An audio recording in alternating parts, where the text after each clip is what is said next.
Alrighty. Hello, everyone, and welcome to our webinar series, The Science of Reading is for Everyone. We are so thrilled you've joined us here today for the session where we are being joined by Dr. Jan Hasbrouck on the science of reading and dyslexia support. Before we get going, we have a little housekeeping. Today's webinar will be recorded and emailed out with you with a recording link either tomorrow or the following day for you to rewatch or share whenever and with whoever you would like. And everyone here with us today will also receive a certificate of attendance and that same follow-up email that the recording will come in. Today we have a live captioner here with us.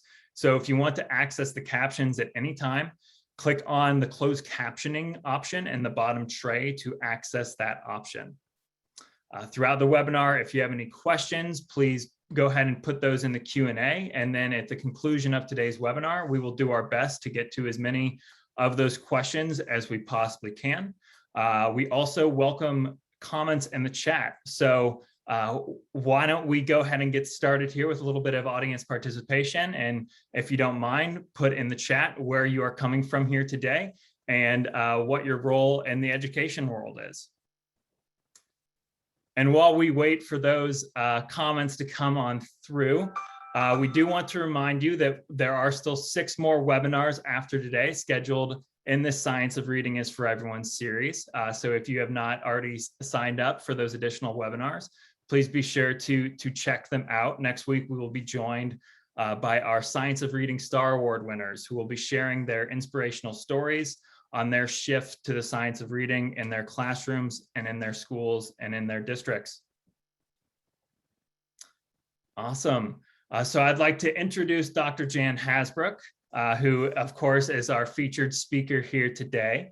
Dr. Jan Hasbrouck is an expert researcher, educational consultant, and author. One of her recent publications is of course very relevant to today's conversation, and it's titled Conquering Dyslexia: A Guide to Early Detection and Intervention for Teachers and Parents. Before becoming an author, Dr. Hasbrouck was a reading specialist and literacy coach for 15 years before teaching at the University of Oregon and then later serving as a professor at Texas A&M University. Dr. Hasbrouck has provided her educational consulting services to individual schools, not only across the United States, but across the entire world, helping teachers, specialists, and administrators design and implement effective strategies and instructional programs targeted to help readers in need of additional support. Without further ado, I'd like to hand it over to Dr. Hasbrouck so she can get us started with the main event here today. All right, thanks, Bill.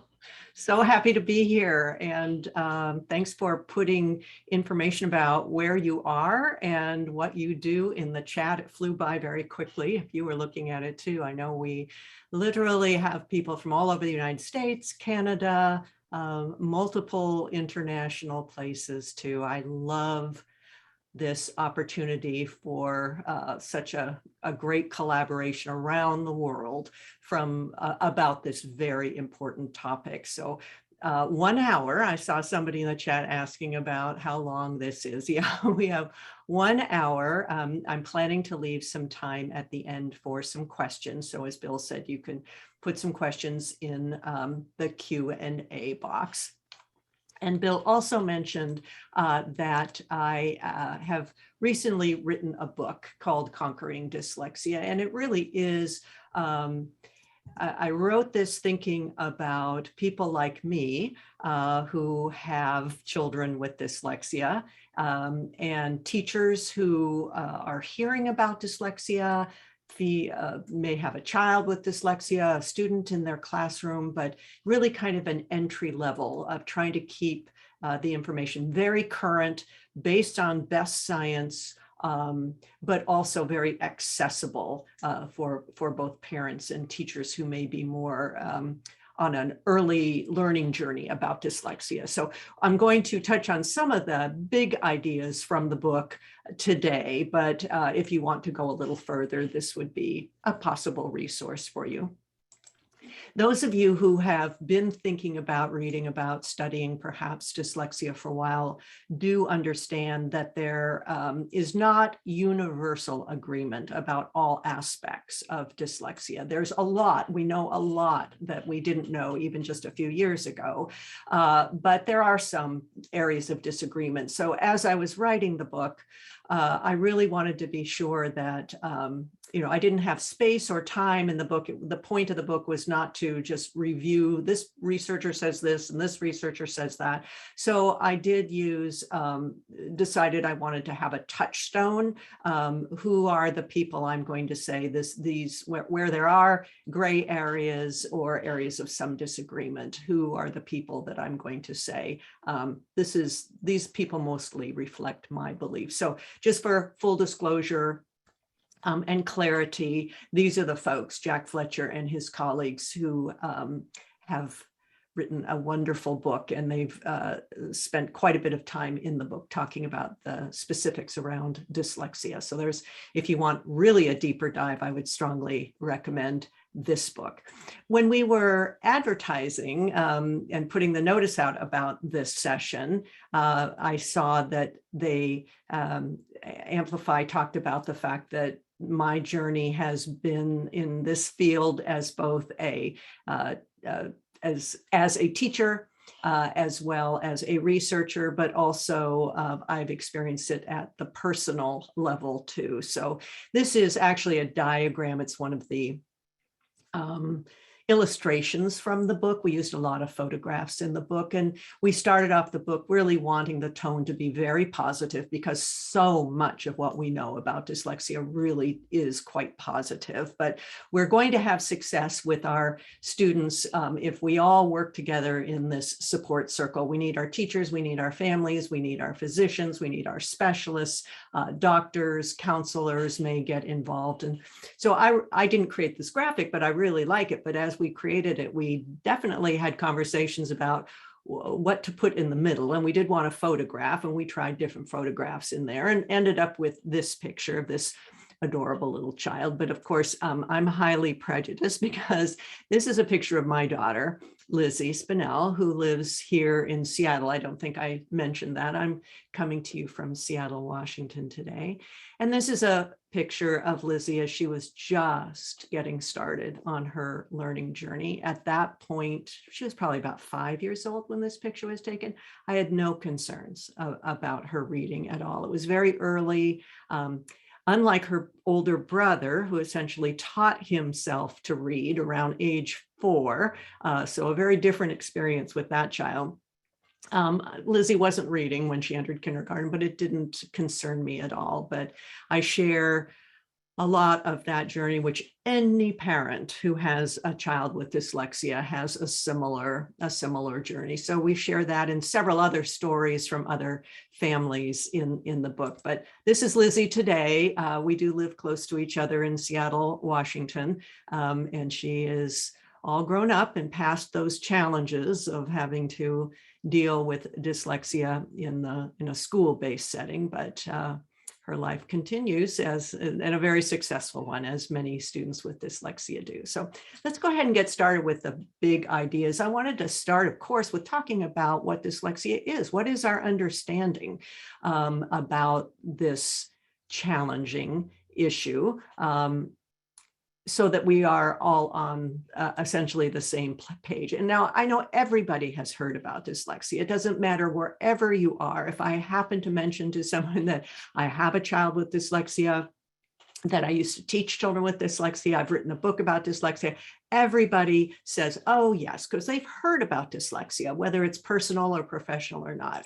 Generally, what they've heard about all those problems with reversals of letters, the BDPQ problem, or they may have heard that if you have dyslexia, the text moves around on the page, or perhaps these children with dyslexia are reading backwards or even writing backwards. And many people have an understanding that dyslexia is an eye issue or a vision issue. They may have heard that more boys than girls have dyslexia. Or they may be one of those people who says, I've heard dyslexia really isn't even real. These kids just they're smart. They have lots of talents. They just need to try harder. Well, what we know today is that none of these things are true. Each of them, rumors start and beliefs start because of some little essence of truth about them.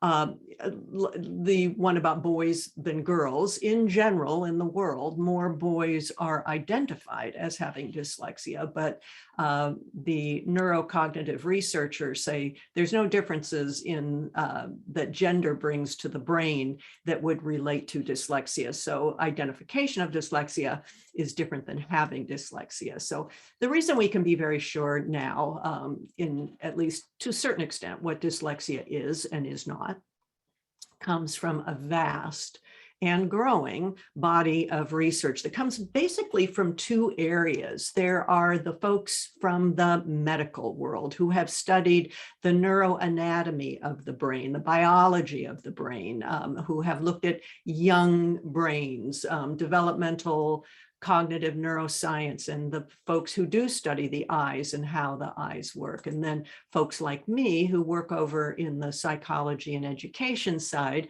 we don't study brain function and structure. We study how brains learn or struggle with learning. And so there is a lot of people taking a look at this challenge. And a major contribution to our understanding comes from a relatively new technology. This is about 20 years old, where we've had access to scanned images of the brain from magnetic encephalography or functional magnetic resonance imaging. And for the first time, about 20 years ago, we finally were able to look at, in a live situation, and very importantly, a non-invasive situation, of how the brain is acting when we ask the brain to undergo certain tasks. So the picture at the top, those two pictures, are a little girl in one of the very early research studies about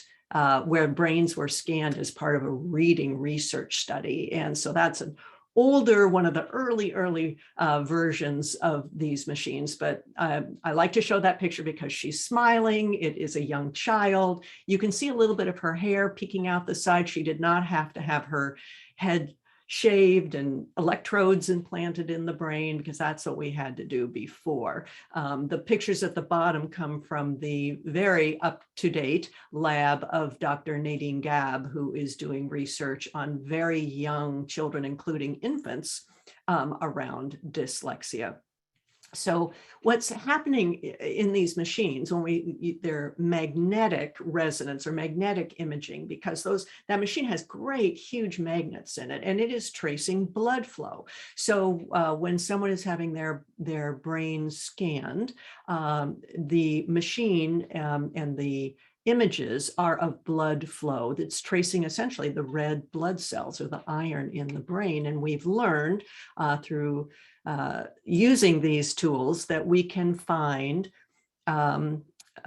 patterns. And so we can use that to identify aspects of what we would label dyslexia. So these are two images of two different children, both 5 years old. Neither of them knew how to read, but they're having their brains scanned. And what we see in general, and these are representations of the scans, not actual images, but we label the child on the left as an at-risk child and the child on the right as not at risk, based on the blood flow of their brain. So both of these children, neither of them reading, were asked to engage in a literacy-like task. So maybe they were saying their ABCs or looking at some letters or something like that.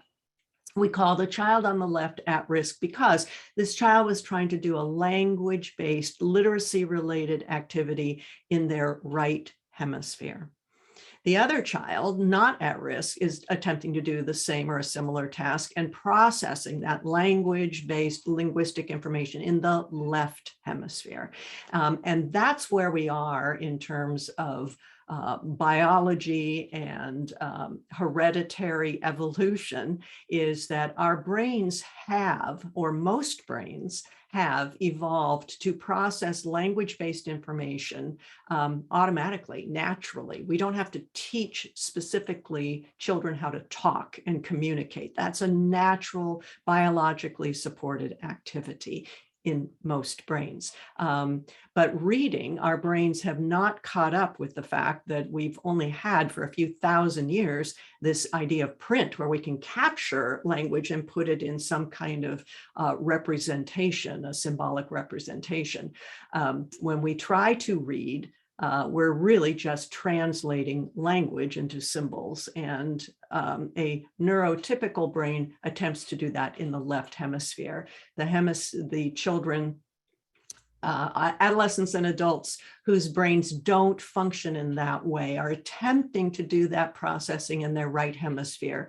That is certainly one of the indicators of what we understand dyslexia to be. And I mentioned there's a debate going on.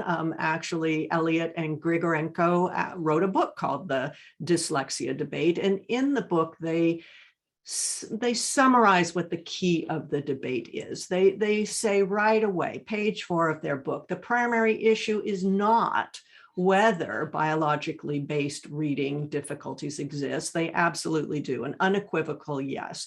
The debate really is how we should understand what it is and how this thing that we know exists is manifested with literacy problems in a clinical, educational, work, social policy. That is the problem, because we cannot scan every brain. We have many children who struggle with learning to read for reasons other than what we would call dyslexia. But we know it exists, and we have, through that vast body and growing body of evidence, a clearer understanding of what it is and what it isn't. So we now know that dyslexia is not a visual spatial issue. That's where we started theorizing about dyslexia over 100 years ago. But the scientific evidence that looks at the eyes, the effect of the eyes, like when we try to intervene with eye exercises or vision therapy or tinted lenses or filters, it does not have an effect on dyslexia. It may be, certainly there are people that have eye and vision tracking issues and those kinds of things, but we would not call that dyslexia. And I think it was very helpful for me to think about the fact that the eyes really are not necessary for reading. If you've ever worked with children who are blind or visually impaired, they learn to read with relative ease. Of course, they can't use a visual symbol system. They don't use print, but we can translate, use a different system, and they use Braille, so they use a tactile system. There are children who are blind who are also dyslexic, but in general, we don't need our eyes to read. Most of us have chosen that pathway. It's our children who are deaf or hearing impaired that in general have tremendous difficulty learning to read, because we have come to understand that reading is not, and dyslexia is not, a visual spatial issue. It is primarily has to do with how the brain is processing language, how it's processing aspects of language. It's an auditory concern. We also understand dyslexia is what we would call a spectrum disorder. Much like autism and other concerns, we can have very mild to very severe dyslexia. We do know it has a genetic component, but Fletcher et al.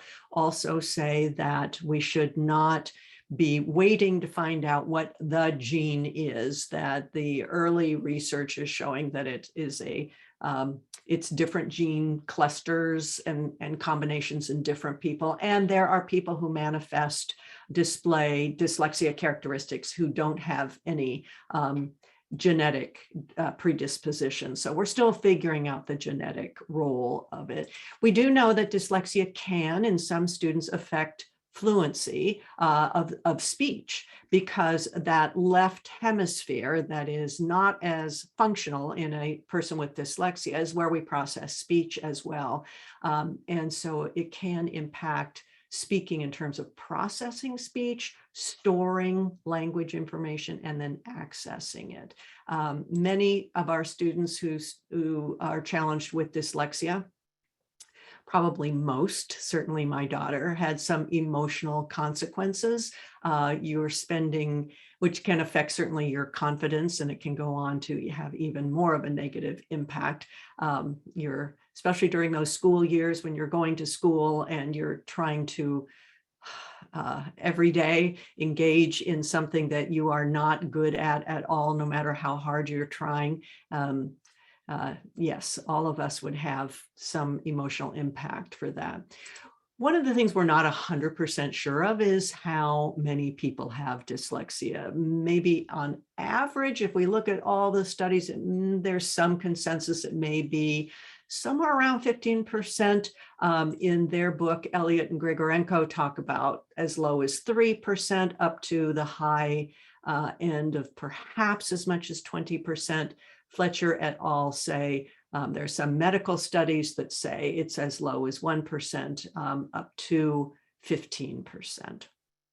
So that's some understanding about what dyslexia is. And now I want to spend a little time talking about the assessing we do around dyslexia. And this is perhaps the most challenging topic that we're going to address today, because think about the issues around the lack of 100% agreement about what dyslexia is. If we're not exactly sure what it is, then how do we go about assessing it? So that's one of the things that makes it challenging. The other thing is you in the audience here are, as we said, literally from all over the world. And there are different policies and procedures and laws and guidelines from your professional organizations, the districts or schools that you work with, that have very different approaches to how we can or should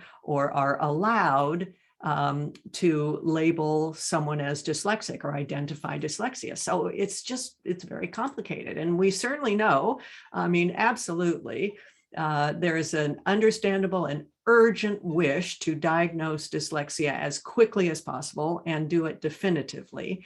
But we don't have that measure. Maybe someday we will. But right now we don't. What we have is a toolkit that allows us to find students who have characteristics of dyslexia. And we do know so clear from the research evidence that the earlier we can do that, the better. And when we approach early screening, not about labeling and diagnosing, but approaching early screening as the process to quickly connect students with the interventions that help them overcome the skill deficits or challenges of dyslexia, or perhaps even prevent it from ever being a factor in their life. So the approach that I take to talking about dyslexia assessment is not about the assessment for purposes of diagnosis or the assessment for purposes of labeling. It's let's do assessments so that we can connect students with an appropriate intervention and do that as early as possible. So those of you who work in schools are probably familiar, especially certainly in American schools, of categories of assessments that we use for different purposes. There are assessments that we use for benchmark screening.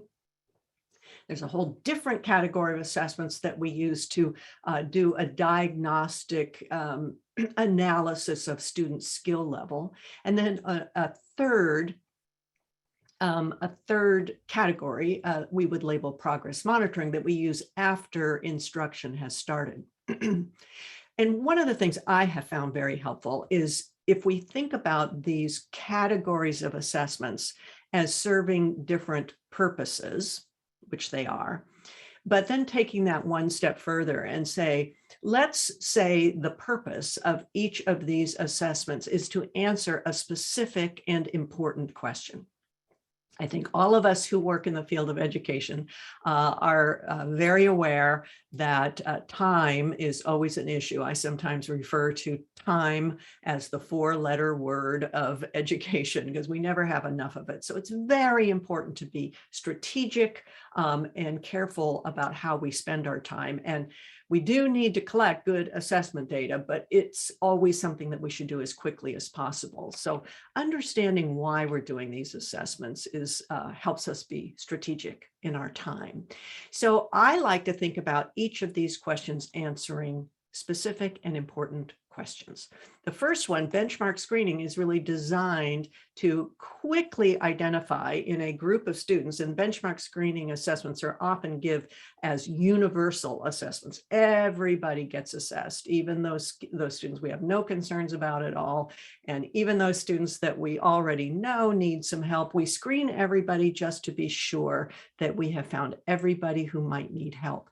Then we can turn our attention to the next questions. Once we found a student who might need help, the next question, the obvious one to me, is what kind of help do they need? And that's where we use those diagnostic assessments.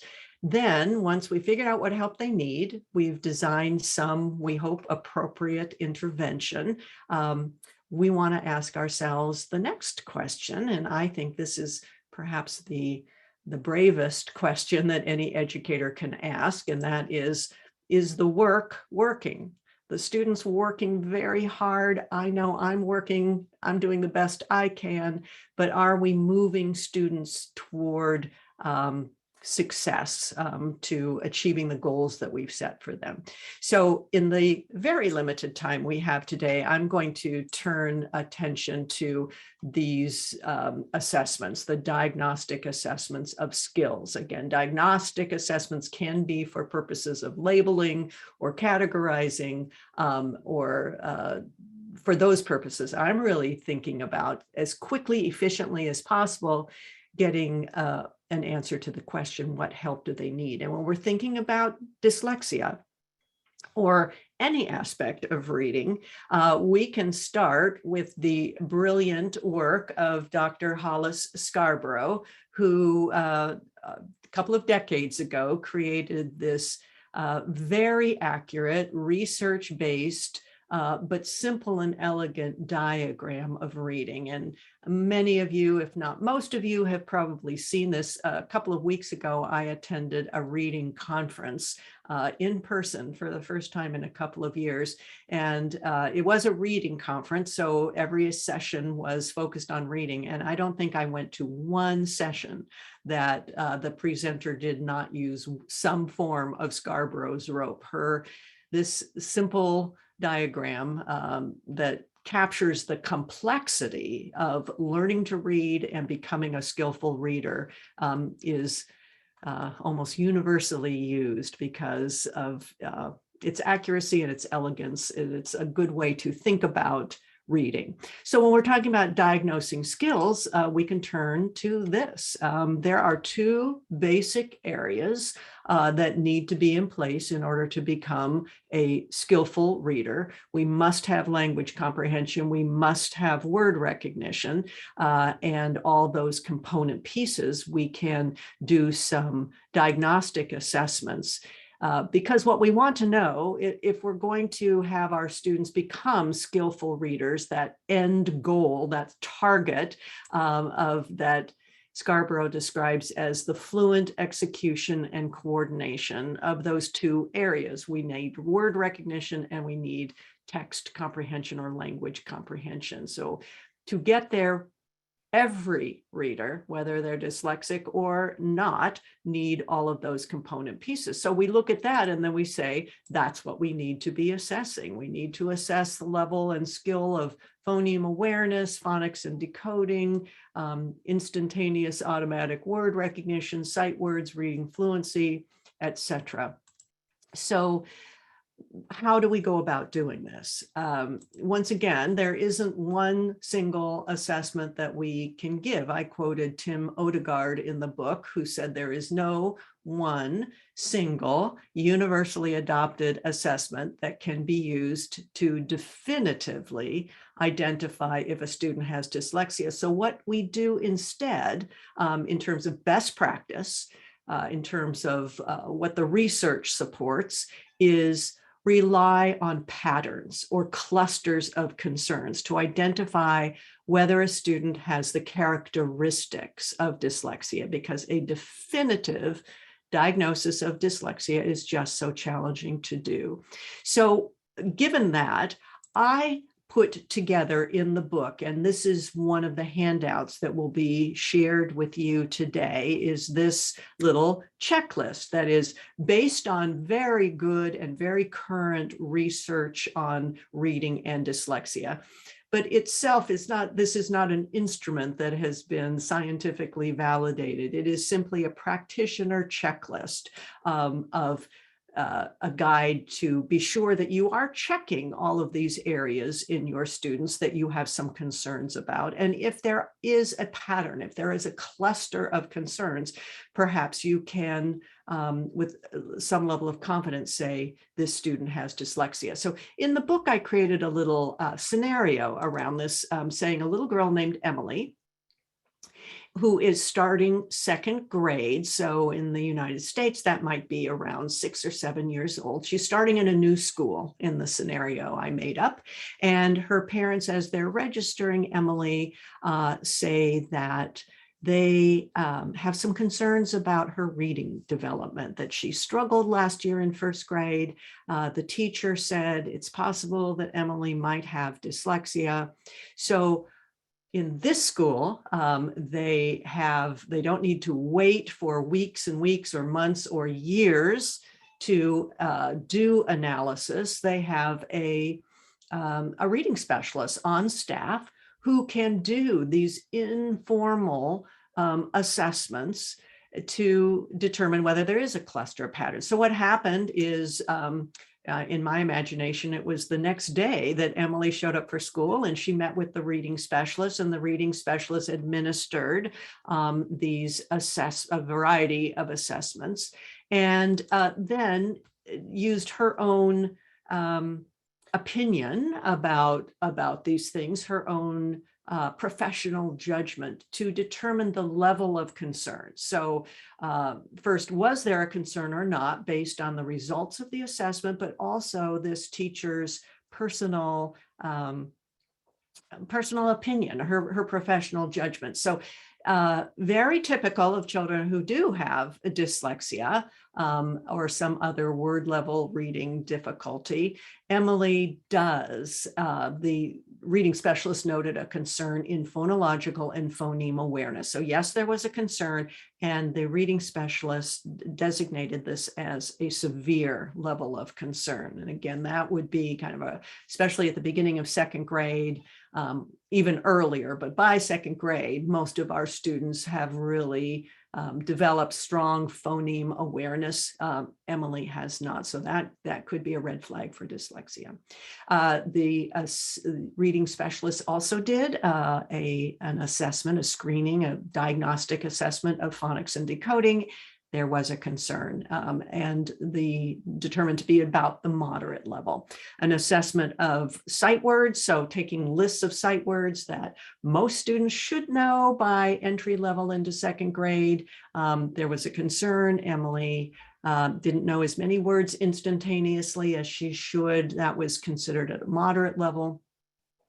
An assessment of reading fluency, yes, again, a concern determined to be at the severe level. No problem with listening comprehension. Again, this is characteristic, not universal, but characteristic of what we would call dyslexia. As you recall, dyslexia being primarily an auditory issue, primarily a language processing issue or word level processing issue, does not affect in general, unless there are other things going on, language comprehension. So no concerns around language comprehension. Some concerns around spelling. The reading specialist determined that to be about mild level. No issues around handwriting or language proficiency for Emily. The reading specialist interviewed the parents, and they did say that both of them had struggled with reading, whether or not there was a formal diagnosis in either parent of dyslexia.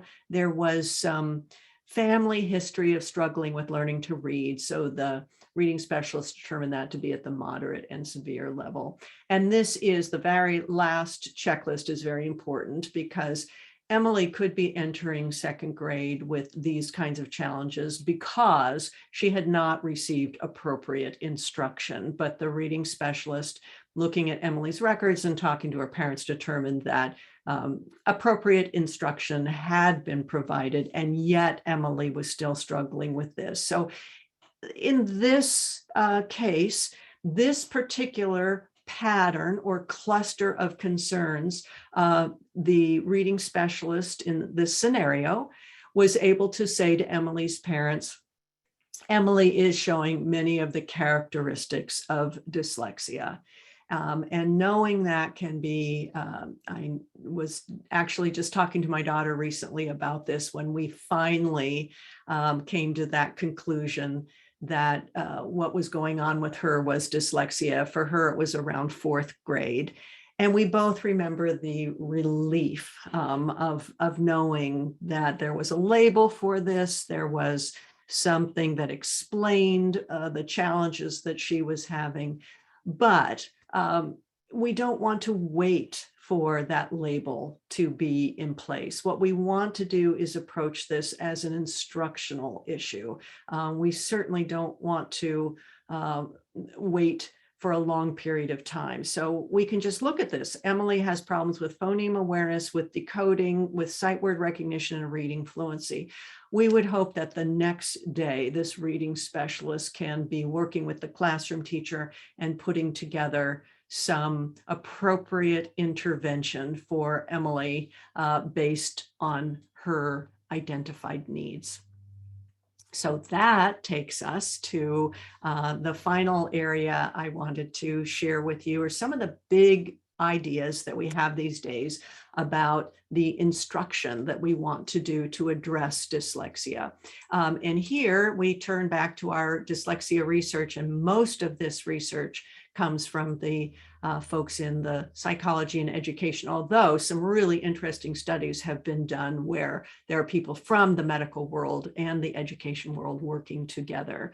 And again, for purposes of full disclosure and transparency, I want you to know who I pay attention to in the reading research. The world is full of reading researchers around teaching and instruction, and these are among the people. There are certainly many more that can't fit on this page, but this, if you know the work of some of these researchers, you'll know the orientation or the approach that I take for synthesizing the recommendations that I'm giving to you. So Louisa Moats is on this list, and I'm going to start off by quoting her. I was actually, just before I came on this webinar, I was attending a webinar myself, and they started off the webinar by quoting Dr. Moats by saying that researchers now estimate that 95% of all children can be taught to read by the end of first grade. And this is a very powerful statement. We know that very few schools are doing this, reaching 95%, but some are, and they're not all socioeconomically advantaged or have very little diversity in their classrooms. This can happen in all schools and should be happening in all schools. What we're talking about is brains. And Dr. Moats is definitely talking about all brains. When we look at all brains and how their capacity for learning how to read, about 95% of them can achieve that. And we can get them started on that road very strongly by the end of first grade. So another researcher on my list of research heroes and icons and leaders for me is Dr. Mark Seidenberg, particularly his book, Language at the Speed of Sight. And in that book, he talked about how children learn to read. And his answer was that the answer is the same for all children. And if you haven't read that book, or maybe when you did, you might have had the same reaction I did. I just like, no, that can't be true, that all children learn to read exactly the same. I mean, I remember thinking about my own two children, one who learned to read so effortlessly and one who struggled so greatly. It didn't look like the same journey at all for these children. And then I continued reading, and Dr. Seidenberg went on to say, well, of course there are differences. There are cultural differences that include language differences. Learning to read in Finnish or Korean or Italian or Spanish is easier than learning to read in English.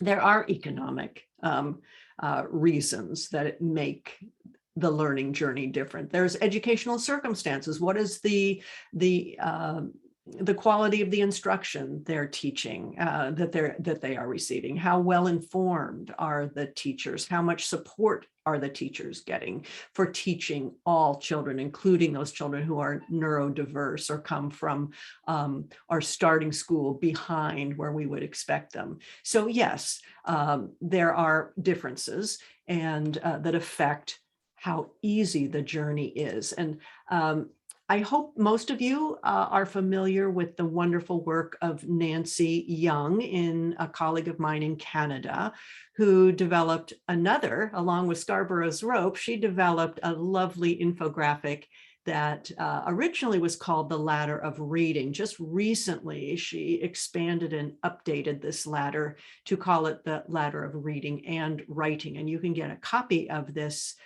and some explanation of the research that she used at her website. But basically, the purpose of her infographic is to say what Dr. Motes said.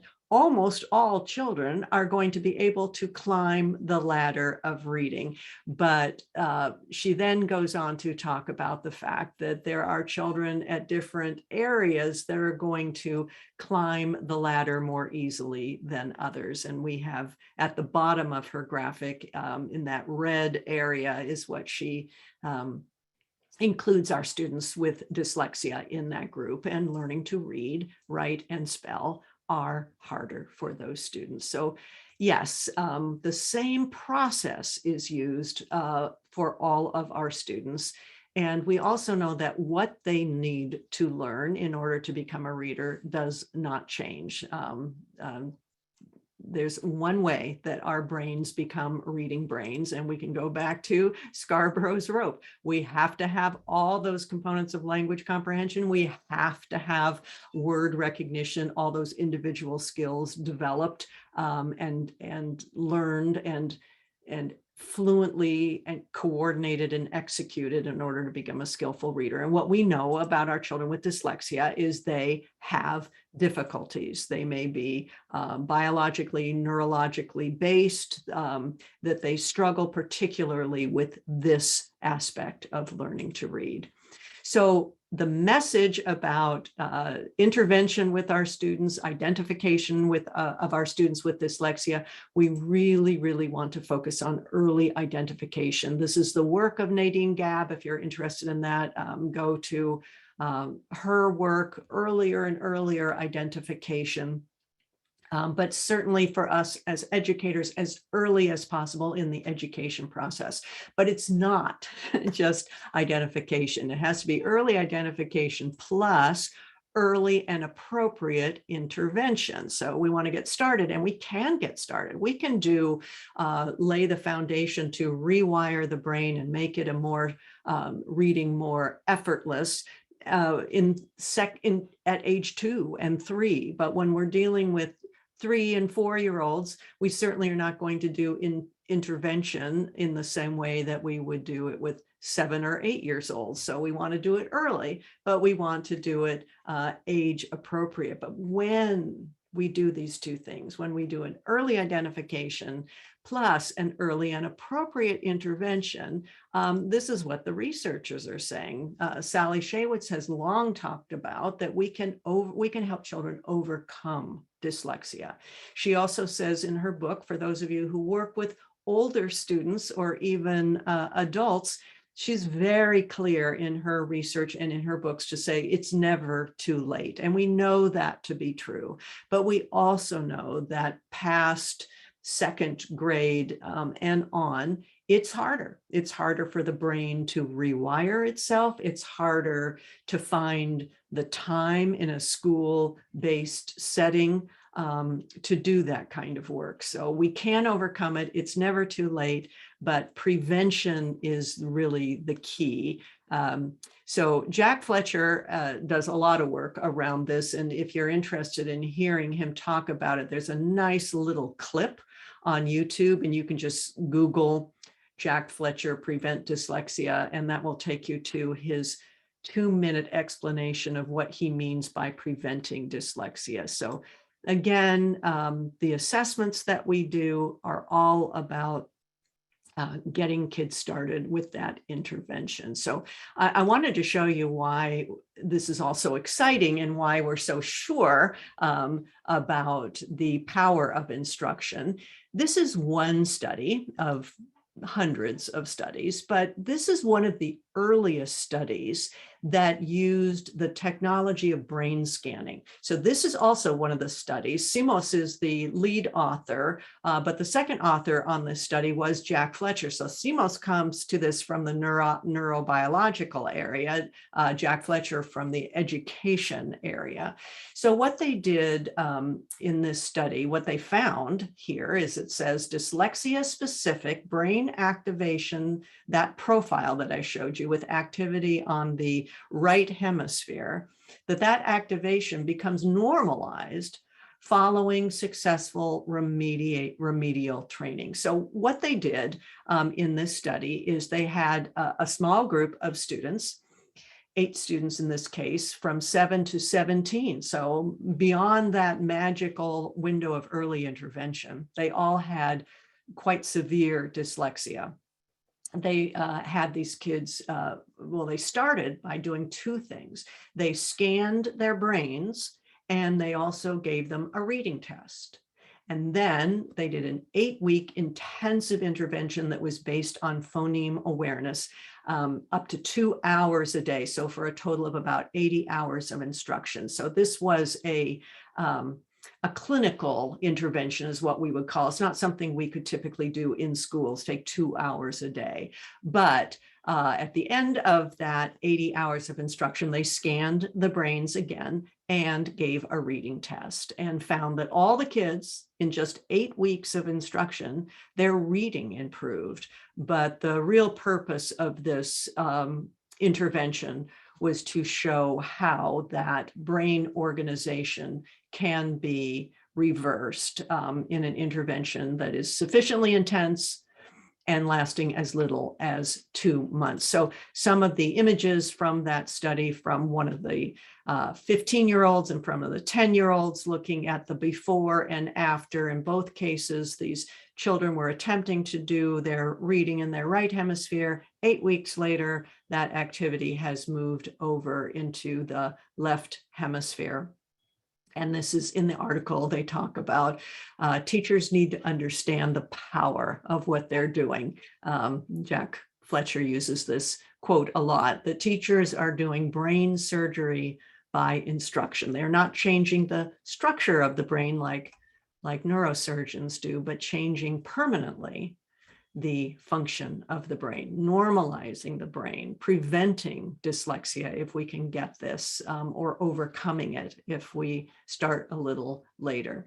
So how do we do that in the real world? Well, Buckingham and Castles have said we have that it's what we should be doing with all of our students is it's the most ethical and prudent is making sure that we are using the most effective reading methods, not just for our students with dyslexia, but use it with all children, with any child who may be struggling to learn to read, or using it with our neurotypical children who are going to have an easier pathway to successful reading anyway. If we give them the most powerful, effective reading methods, they do even better. So what are these? Well, the research has identified these components.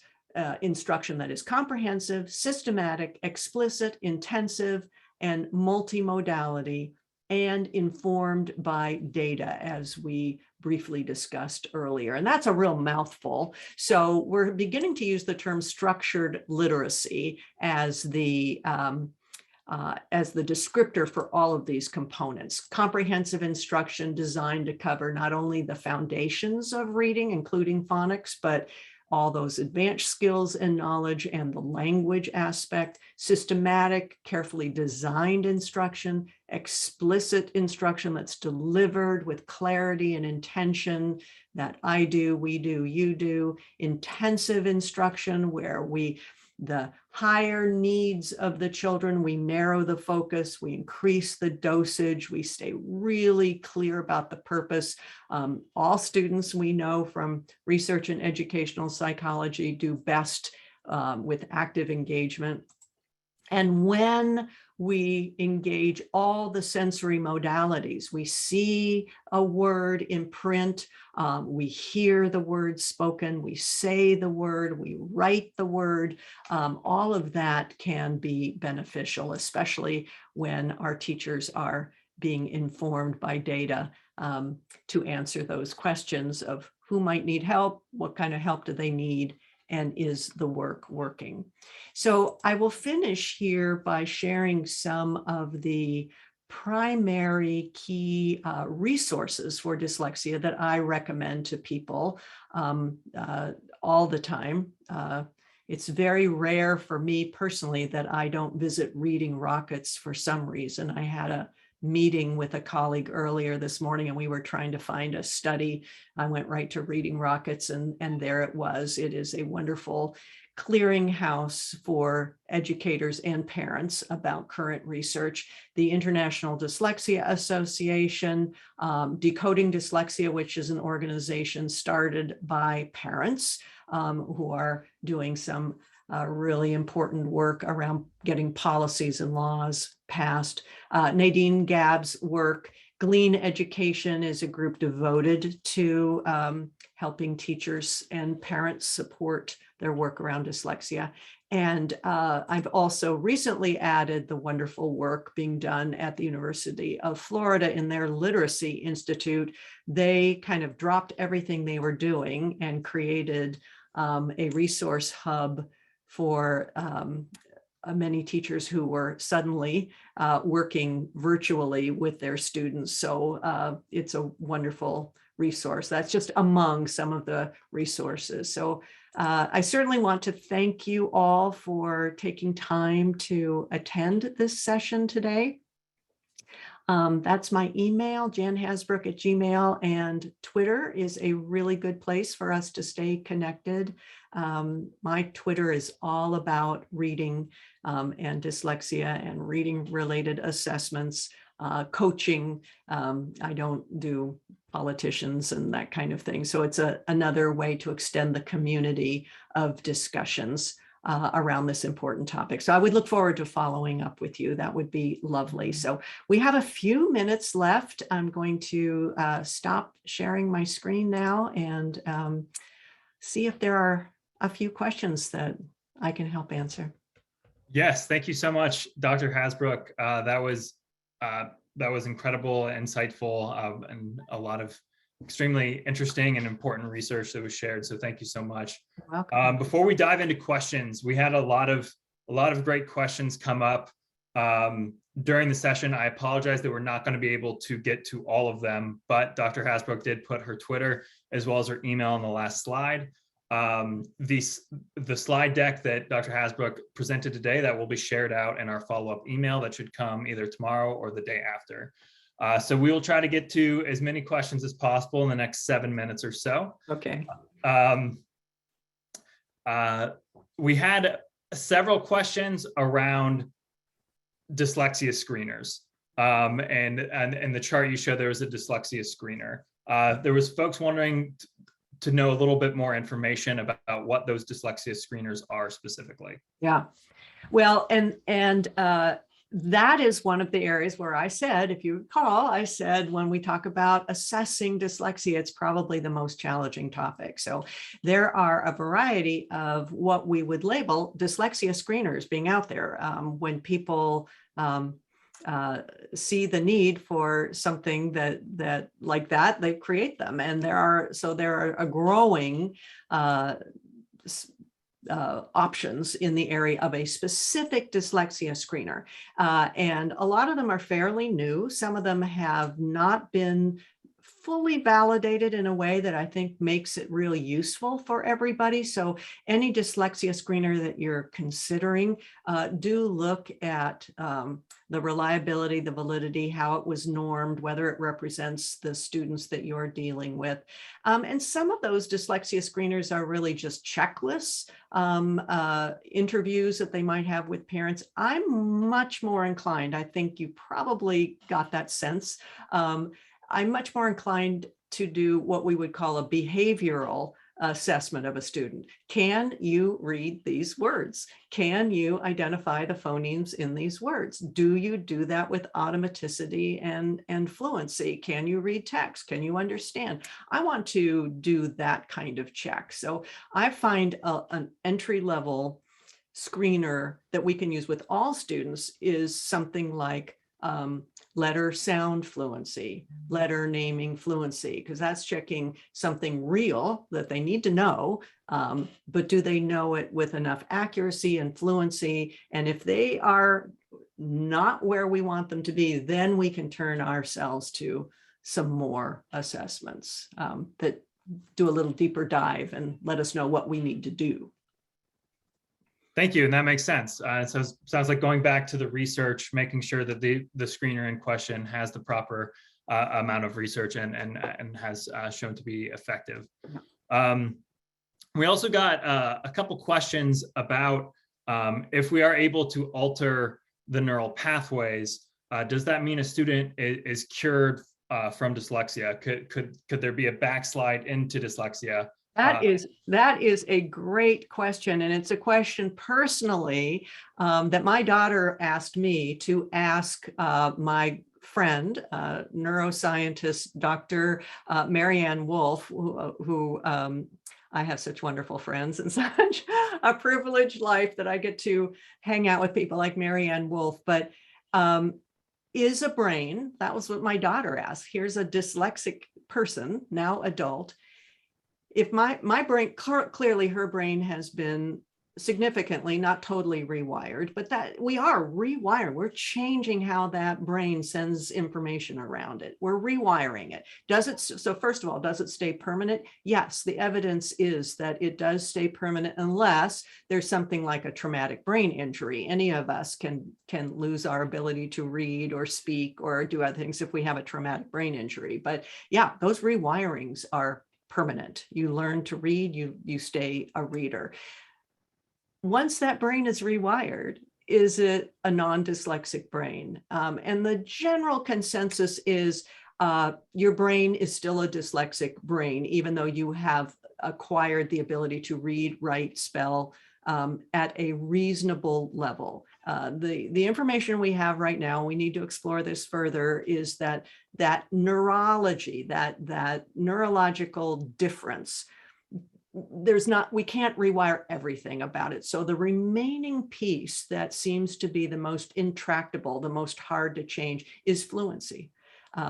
So that, and one of the reasons we have some hints about that is looking at those easier languages, easier to learn to read languages like Finnish and Korean and those kind of things. So dyslexia is universal. It's all over the world. But if you're lucky enough to be born in Korea or Finland or some of those places where the language is more what we call transparent and learning to read is easier, dyslexia doesn't manifest itself in the early stages. Those kids learn to read the words. It manifests itself around 3rd or 4th grade because they don't seem to be able to read as fluently as their neurotypical peers. So despite our best efforts to fully rewire the brain, it may be that speed of retrieval and access to language is the part that right now, with what we know how to do, we're not as good at that. Thank you. And that is overall mostly great news, in that unless there's a traumatic brain injury, that those neural pathways more or less stay, to very layman's terms. Yeah. I do apologize again. We're not going to be able to get to all of the questions. We still have roughly 20 or so open questions. But again, Dr. Hasbrouck has been kind enough to share her email and share her Twitter handle with the group here today. If you are interested in continuing the conversation with Dr. Hasbrouck, please feel free to reach out to her in those channels. I want to thank all of our amazing guests today who have joined us from really all over the world. It's either very early or very late, and some of the countries that they are joining us from. So thank you again for making the effort to be here. Once again, there's a lot of questions about will we get the recording and the slides? Yes, all the slides that Dr. Hasbrouck showed here today, as well as the recording of today's webinar, will be included in that follow-up email, as well as the link to Dr. Hasbrouck's book, Conquering Dyslexia, and some of the other handouts that were shared here today. And then I'll give the Science of Reading webinar series one more call out. There's still 6 great webinars on the schedule that we'd love for you to check out. And with that, I will bid you all adieu, and thank you again, Dr. Hasbrouck, for joining us. Thank you. Thank you all. Bless you for the work that you do.